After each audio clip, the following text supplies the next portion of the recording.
Hello, mate. Welcome along to the Building Brands podcast. I'm John Payne and I'm going to be your host for all of these. If you're watching this, you can see that I am in my home office and the sun is shining very brightly through the windows behind me. We're in the middle of May. It's been a lovely hot spring. And you can probably tell by my head that I've been outside because I am pink. I've been singing in a choir. And we busked today at a school fair, and it was an absolute delight. I'm hoping that this episode is also going to be an absolute delight. We're meeting a really good friend of mine and a really inspirational leader called Joyann Boyce, who is from Bristol, and we met up in Bristol a couple of months ago to talk about, well, three things for the Building Brands podcast. We're going to ask three questions. Why do you do what you do? How do you do it differently from other people? And what advice would you give your younger self? And all of that, I hope, should give us an interesting chat. But more than that, should give you, the listener, hello listener, something lovely to go away with that you can maybe make some changes in your work day or in your personal life or whatever. I just hope that it's useful. So today we're meeting Joyann. She is a inclusive communication and marketing expert. She's also incredible at AI and doing great work where AI and inclusivity meet, because normally that's a war zone, as you know. And I'm just going to read her LinkedIn profile, which I'll do with everybody, actually, I think, on the pod. You'll be interested to know that Joyann and I have 313 mutual connections. So Joyann helps companies implement practical, actionable strategies to embed inclusivity into their marketing, HR, and recruitment process. Nice one, Joyann. She's a founder of a couple of companies, but the one that we talk about most in here is an organisation called InClude.ai. That's spelled INCLUED.ai. And that is an AI organisation that analyses your communication and suggests inclusive edits to ensure your marketing message resonates. We help remove outdated terms and biased language while protecting your company's reputation and broadening your audience reach. That's it. I'll be back in the middle at the end for a quick message from our sponsors, and at the end to say goodbye, really. Hope you enjoy.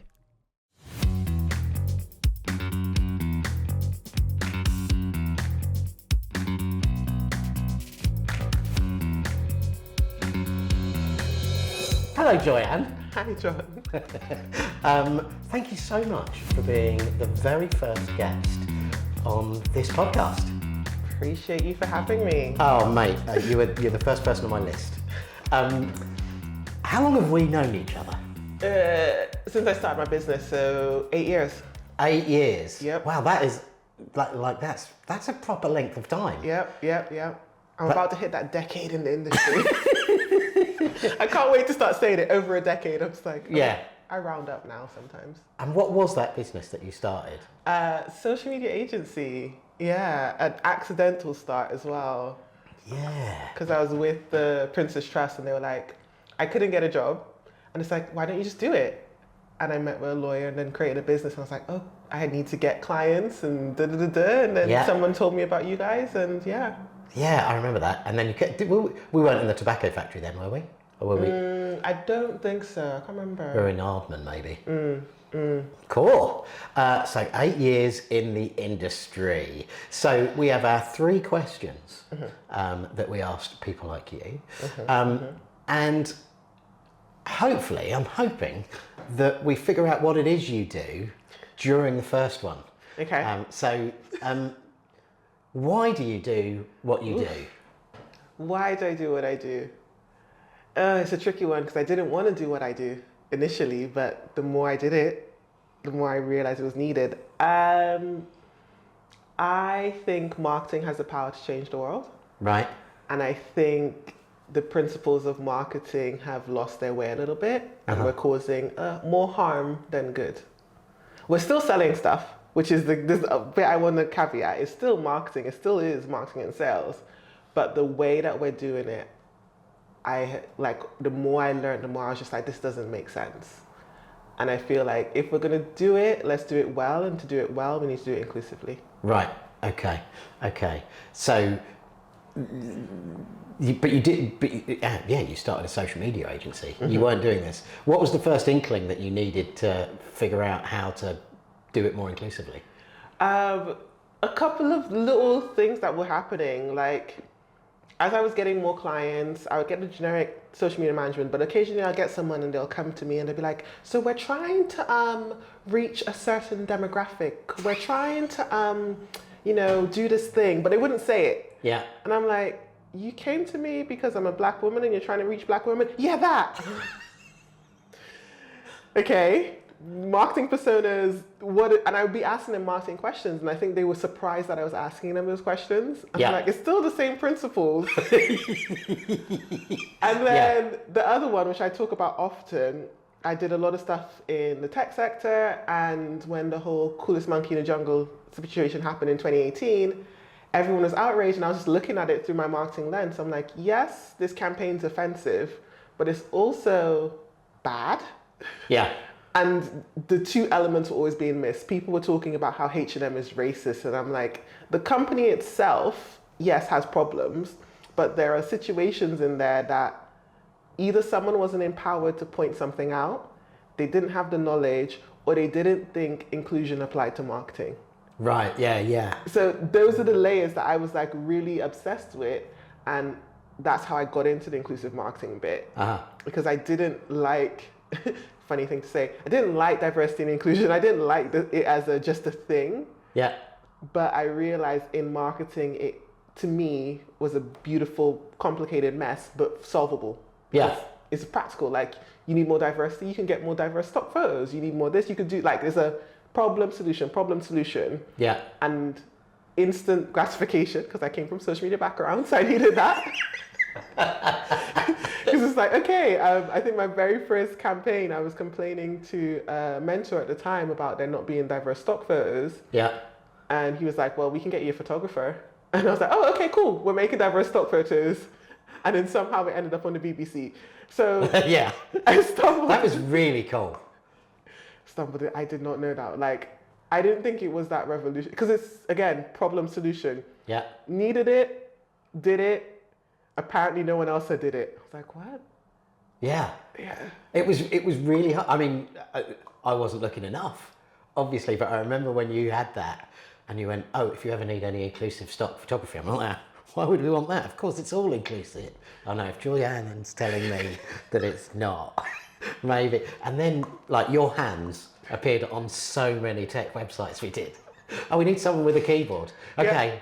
Yeah. Why don't we put some brown hands on there or some black hands? Yeah, literally, like, everyone had those moments. Like, I even remember a podcast I did way back then as well, where I said to her, like, if you search for keyboards on hands or woman or whatever, you probably have to get to the 5th or 8th page if you find an image of a black person or a person of different skin tones. Yeah. And they're like, no. And I'm like, yeah. Yeah. And then coming from the social media background, these were the assets that I needed for my clients. Yeah. These are things I was noticing. So I just love the problem solution element. I didn't like the everything else part at the time. Yeah. And what is it that you're doing now? I went very far down that Problem solution bit. That's why I asked. I'm like that. You should have wound back. I should have. Well, you could have. I fell into a very deep rabbit hole and got a master's in data science because I found out more problems that no matter how inclusive I made marketing, the social media platforms we're publishing it to still had bias and were still filtering content. So now I'm building tools to help people actually implement inclusive marketing. Right. So the first tool we launched in November last year with the support of an Innovate UK grant, and that was our text checker. Yeah. So you can put in text, scans it, lets you know readability, problematic language. The next tool we're launching is our inclusive alt text writer. Mm-hmm.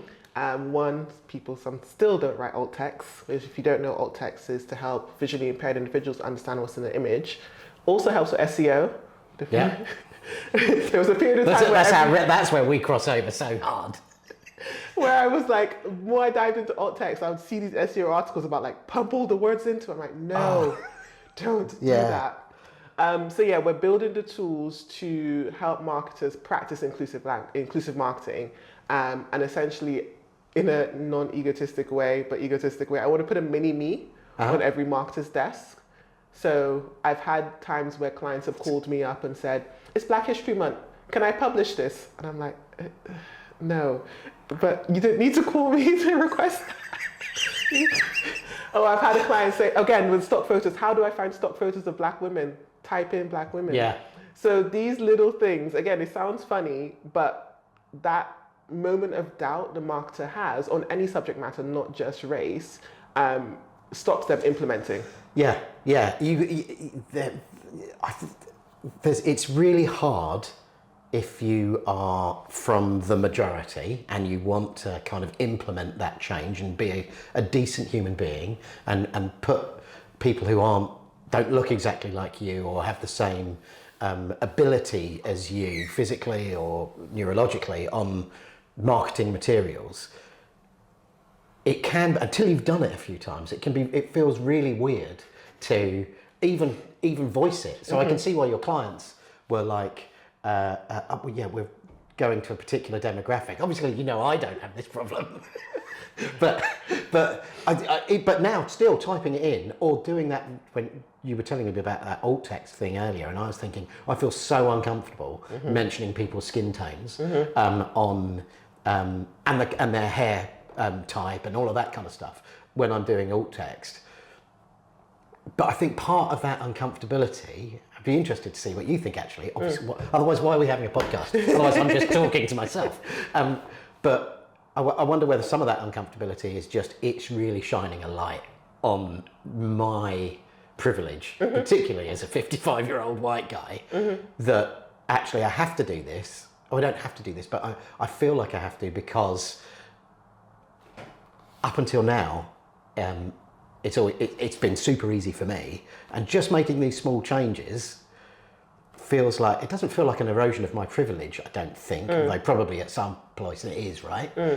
But it's just like, I'm having to use words that I'm uncomfortable with. I'm uncomfortable describing people in that way. What have you found when you're speaking to people about that? The uncomfortability and the worry is there, but then this is why I say about why I love it in the marketing space. If you think back, I wasn't in the Mad Men era, but I've only seen it on TV, but there were men creating campaigns about cigarettes who didn't smoke. Like, as marketers, we're used to doing things for things we don't know, which is why we rely on research, we rely on this.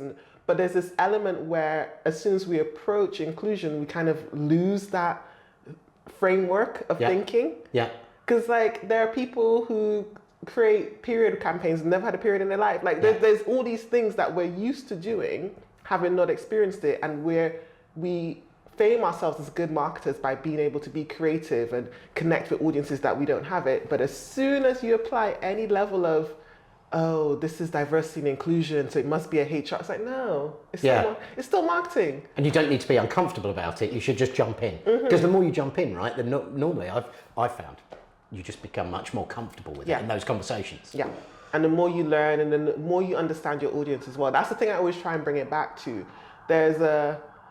So in building the software, I think I've mentioned this to you. A couple of times people come up to me, particularly white men, and say they want to use my text checker when they're talking to their daughter.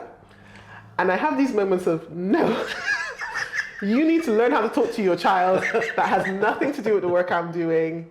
It's not about how you I don't care how you communicate in your day-to-day. I do not give a... Monkeys. Rat's ass. However, an organization, and we understand how to communicate in a work setting because we have all these structures and all these things. That is what this is for. Yeah. But because of the way society's built it, we've applied that inclusion has to be both personal and work. And it's like, no, there's different versions. Yeah. There's different ways you apply it in your life. Yeah. And most of my mates who've got children who are giving them a hard time, it's because they deserve a hard time. I don't have children, and therefore I'm perfect because no one can criticise me in my own home. No, that's not. But yeah, I mean, like, yeah, I love that. I love that. Yeah, it's also. Imagine it. I mean, maybe that's the next thing. You need to build an app where you just speak into it and it translates it into 14-year-old woke kid. You know, if you actually Wouldn't have work, conversations, no, the thing is, the generations coming up are being trained by the same social media. Like, I have debates with my goddaughter, and I'm just like, it feels like I'm debating an old guy, because she still has some of the mentality, and I'm like, but it's just some of the words are different. Yeah. Like what she said, alpha or beta or blah blah blah blah. I'm like, you mean lame? And she's like, oh, no one says that. And lame is actually an offensive word as well. Yeah, of course. Which is the world I live in.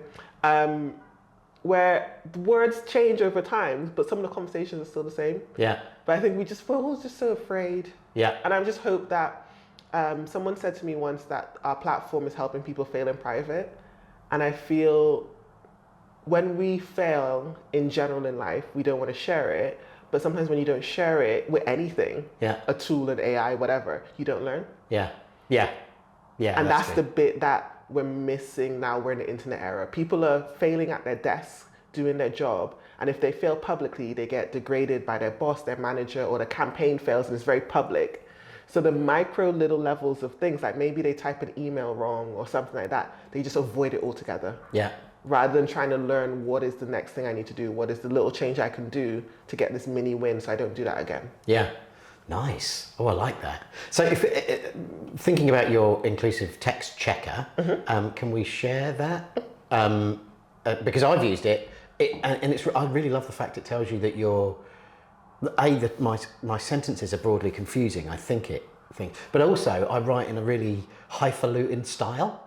And it's like, you've written like college level stuff. And I'm like, have I? And it's just because I'm using long words, because I don't know why. I'm not really very good with long words. I'm not coming out with any at the moment. These are all 1 and 2 syllable words. Sit me in front of a typewriter. That's it. I've become verbose and an idiot. So, gosh. But that's the other thing as well. This is why I say it all comes back to marketing, because if you're writing for your audience, you're supposed to be writing at their reading age. Yeah. And the more they understand it, so many campaigns we see, like when we look at Nike, just do it. Literally the most basic, you could say that to a 2-year-old and they'd be like, okay, cool. Yeah. But then we go on we get into the industry, we get absorbed by all this stuff, and then we start producing all this content, even though that's not how we communicate, and that's not how our audience communicates. Yeah. So is this disconnect that we have, and with the AI of it all, is happening more and more, because the AI is trying to please you. So it's writing in the language that it thinks you want, rather than the language that your audience wants. Yeah. Whereas your tool can help us. I'm not trying to sell your tool, it's just helped me so much. Please do sell the tool. Pasting your content into there and then it going, well, here's the things that you could change. It doesn't feel judgmental to me. It's like, you could change these things. You've gendered this, and you're like, oh no, actually it needs to be gendered. The guy's a him. It likes to be called a him. Okay, that's fine. And then down here it's like, it's broadly confusing. I know it doesn't say that, but that's what I take out of it. Okay, well, I'll take it back what you've given me, the better bit, and then I'll try and make it less verbose and wordy. And that's the bit that we wanted it to be, still giving the copywriter, the marketer, the choice. Yeah. Because a lot of inclusivity and diversity in general kind of has you with this element of, if you don't do this, it's the end of the world. Yeah. But in marketing, if you're making the choice to use pronouns, you're making the choice because of you have a reason. Yeah. And therefore you go forward with it. We're not saying remove all pronouns from your text, because that doesn't make sense for who you're, like, it doesn't. And that's the difference, I feel like, when you look at diversity and inclusion in HR, there's a reason for that. The whole workforce is diverse, But if your audience is all bald white men. And there's a lot of us, I'm afraid. Write for them. You don't have to. But even in that, they're diverse as well. Yeah, absolutely. So absolutely. Understanding that, even if, and this is, some people hate when I say this, but inclusive marketing has exclusive in it. Right. Whereas diversity and inclusion in HR doesn't. Yeah. Inclusive marketing, if I am writing for white bald men, I'm not going to care about white men with hair. It's just how it is. Yeah, yeah. And if the bald men tell me they don't like the word bald and I use another word and that's their word, that's fine. Everyone else could go away because I'm right for that audience. I'm now going, well, I'd really rather be described as hairless. But then that makes me think of one of those hideous cats.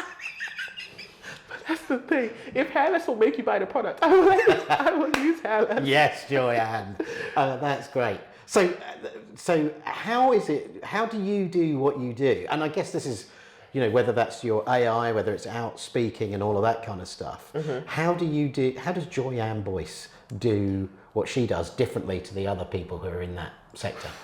Well, I was joking with you earlier that it's like 10 of us or 5 of us who do inclusive marketing across the world, and we all know each other.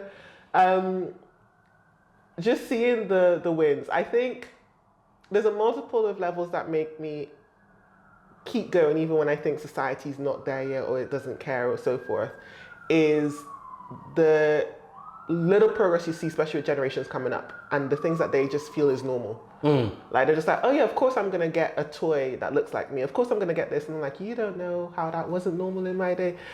And then also the other things that when I see marketing influence, like the micro bits, when something goes trendy, what was it, demure? Yeah. Very demure, very, very mindful. Very mindful. But like that is the power, like demure has not been in my vocabulary ever. No, that's true. And if something going viral could bring that into someone's vocabulary and change a site where we're using it and we're all aware, like those things keep me going. Outside of that is when I connect with other people around the world who are doing it. So there's an inclusive marketer in America, in Canada, and we're all doing it in our own way. We all have different ways of speaking about it, but we see the benefit.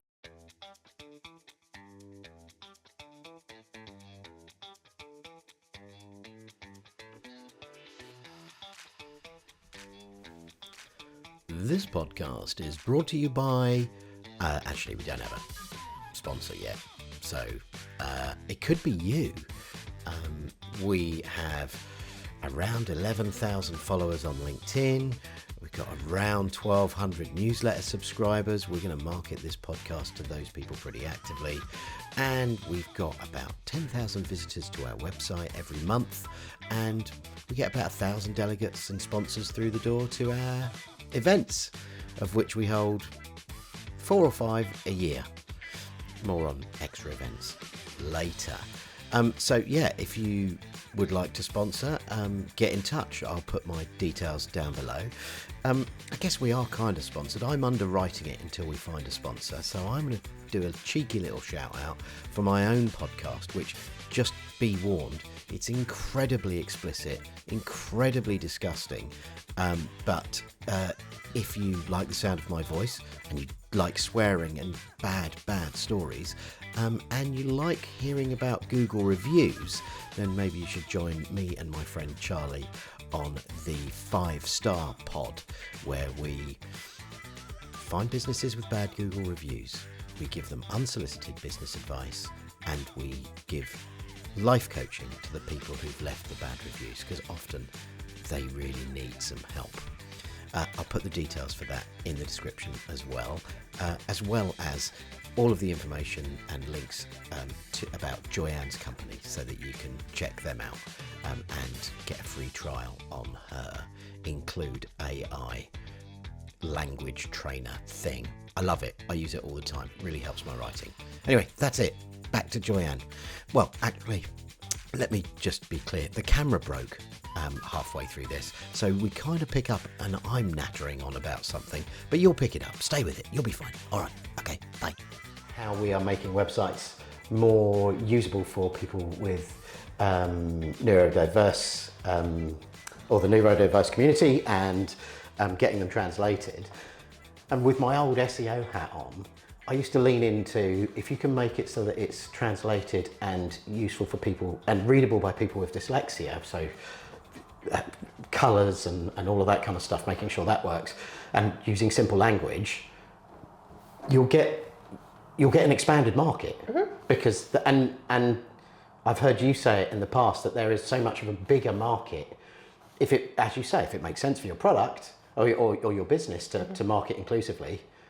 You're expanding your potential market by several percentage points. Is that still the case, do you think? Yeah, And even more so with the generations coming up, they're now making decisions based on, they have so much choice. They're making decisions based on their ethics, based on location, based on who their friends are like buying, and all these things are influencing. We're not limited anymore by region, we're not limited by country or anything of that. So the more you have on your website, the more you make those accommodations, the more you're gonna have a long-term customer, I think. Yeah. It's my because once, especially the work it goes into, if you look at sustainability, the work it goes into to find a business that's sustainable and good for the environment, and you put in that work up front, you find an organization, you're gonna commit. Yeah. Exactly. You're gonna commit, especially even with the things you've seen about political and whether they're causing harms, and you're seeing a lot of the younger generations as well holding on to their phones longer than we did in our generation because they're making these commitments and they're looking at their future. Yeah. So I think those decisions not only grow your market in terms of, you know, if you were targeting the UK, you can expand beyond, but I think it also extends the lifetime of your customer because if they're committing with you because of your how you present, how you communicate with them, and making their life easier, they're gonna stay. Yeah. Cool. So back when you decided that you needed to, there was a problem and you needed to move from just being a social media marketer to someone who then went on to get a master's in data science, which I love, and then start building AIs. What would you tell yourself at that pivotal moment? Oh gosh, I don't know. There's so like probably one first thing would be you're not crazy, Right. because I was like, it felt like I was the only one talking about it, and it felt like I was talking to people who were decades in the industry of marketing, and there was a disconnect. Because the way I talk about it is very much the work. I don't care what the makeup of the team is like. And everyone at the time was talking about diversity in the team itself. Yeah. So I always felt like I was a bit off. I was like, nope, go straight ahead. The other bit would be grow both at the same time. Continue doing the consultancy, continue doing the agency, and grow this and just dive in. Right. I feel like it, because I was doing things differently, I thought I needed to like declare to clients that we're doing their things inclusively. Yeah. Whereas realistically, half the clients we have today don't care. They just want their shit done. And if we do it inclusively, like add on bonus. Yeah.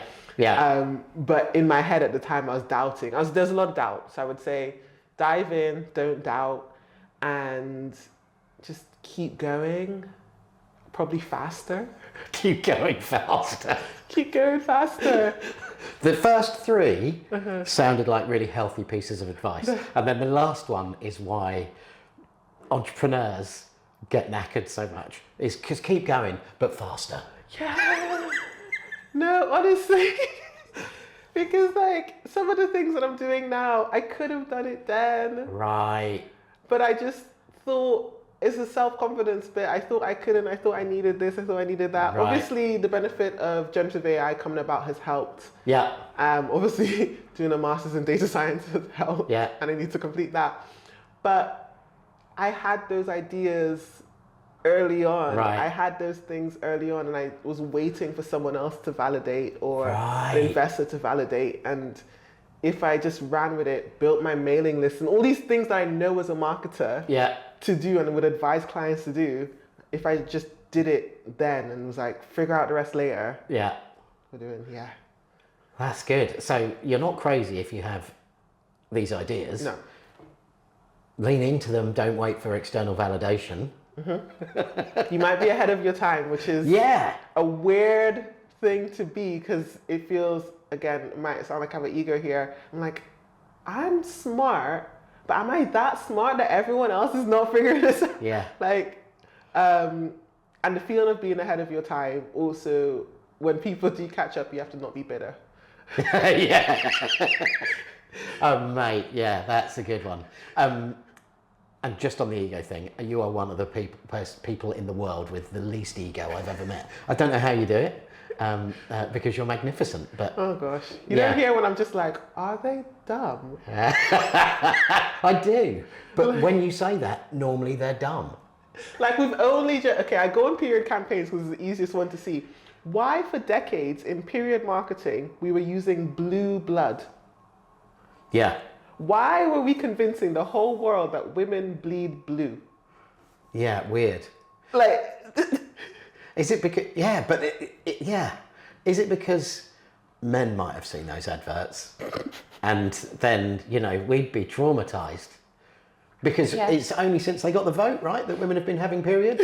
Not women. Anybody's been having periods, just excuse me. Just recently, But like in the campaign, like we've spent, because we've got an archive of campaigns and ads. There were ads where they would have in the newspaper a woman and a tampon hanging out, and it'd be like, don't smell like fish and all this kind of stuff. And I'm like, okay, so we've been advertising tampons for a hot minute. Yeah. But we decided once we got colour TV, it was like, no, blood's too much. They can only see it in crime dramas. Can't have that. Like, yeah, weird. It's weird. It's weird to think, and that only happened in the past 5 years that we started putting, well, not blood, but like reddish or like a pinkish colour. Or just a liquid that wasn't clearly. Maybe, I'm trying to help. I'm trying to be nice to them. Maybe it looks more like science. I don't. Because what they don't, Look at some of the campaigns. It's funny looking back at it, and I think that's one of the joy/terrible things about these things. You look back and you're like, what was the demo? Who were we targeting? Like, what? Some of them are terrible, but made sense. Like campaigns targeting mothers to smoke. Yeah. The logic was smoking wasn't harmful. Right. At the time. So it was like, okay, if they had that logic and they didn't have the research, could see it. Yeah. And then as soon as they had the research, they stopped. Like, yeah. But certain things is that at what point did you think women bleeding blue was logic? Like, was. Yeah. No, that's a tough one. That is a tough one.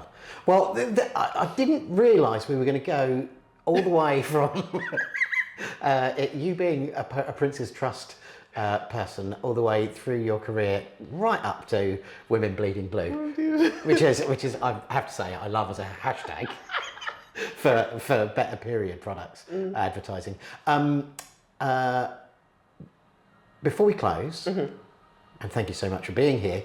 Where can people find you? I know you've got your own pod. Yeah. Tell us all about that and where we can find you online. So podcast is called Marketing Made Inclusive, and you can find us on all podcast platforms. We do seasons, so we're currently on a season break, but there is a bunch, I can't remember the number, but there's 2 seasons there, lots of topics, inclusive language, AI and marketing. We have about 2 or 3 episodes on periods, hence why. Case studies on that H&M case study. You can also find me everywhere on the internet, Joyann Boyce. I'm very good at claiming that name. Well done. If there's anyone else with it, they're in page 18 on Google now. So Google Joyann Boyce. Google Joyann Boyce. You'll find my TEDx and all my work and research. And then if you want to use the software, InClude.ai, it's spelled in and include, keeping you clued in. So, there'll be links down below. Okay. Down below or above. I don't know how this is going to work, but in the description, that's what I'll do. On most platforms, it's below. Yeah, I think it is. Yeah. I got a bit confused that we might be putting this entire thing out on Instagram. And But therefore I was going to have to link to all of that in the bio. Link in bio. Like Instagram. Anyway, I could debate platforms another day. Yeah, let's have you back for platform debate. The fall of Twitter, still mourning it. Yeah, I'm really sad about that. But yeah. I'm there, but I'm not there. I'm just there to keep my content to my name. Yeah. But I'm not there. Find me mostly active on LinkedIn. I do not endorse that person. And I will still always call it Twitter. Anyways, side content. InClude.ai, you can sign up. We have a free plan where you get 15 credits and you can test out all the tools we have on there to help with your inclusive marketing and inclusive hiring as well if you want to run your job ads and check them through. It's brilliant for that. I highly recommend that you do that. Joyann, thank you so much. I'm sorry the camera broke halfway through. Hopefully the sound wasn't too awful for the people listening. Thanks so much. It's been great. Thank you for having me. I'm waving at the camera, I don't know why. There'll be a fade. Well, thank you. You made it to the end of the first Building Brands podcast. I nearly couldn't get my words out. If you'd like to be a guest, then get in touch. My details are down below. If you'd like to be a sponsor, get in touch. My details are down below. If you can suggest a guest, get in touch. My details are, you guessed it, down below. I don't know where they are down below, actually. They're just in the description. Don't know how it works on yours. Thinking about mine, actually. On Pocket Casts, I have to slide to the left to be able to see the description. So I've kind of screwed this up, but that's really the kind of shambolic familiarity you've come to know and love at Building Brands. We look forward to seeing you soon. There'll be another one of these out in a fortnight, and hopefully we see you at one of our events at Plymouth, Exeter or Bristol. See you. Bye.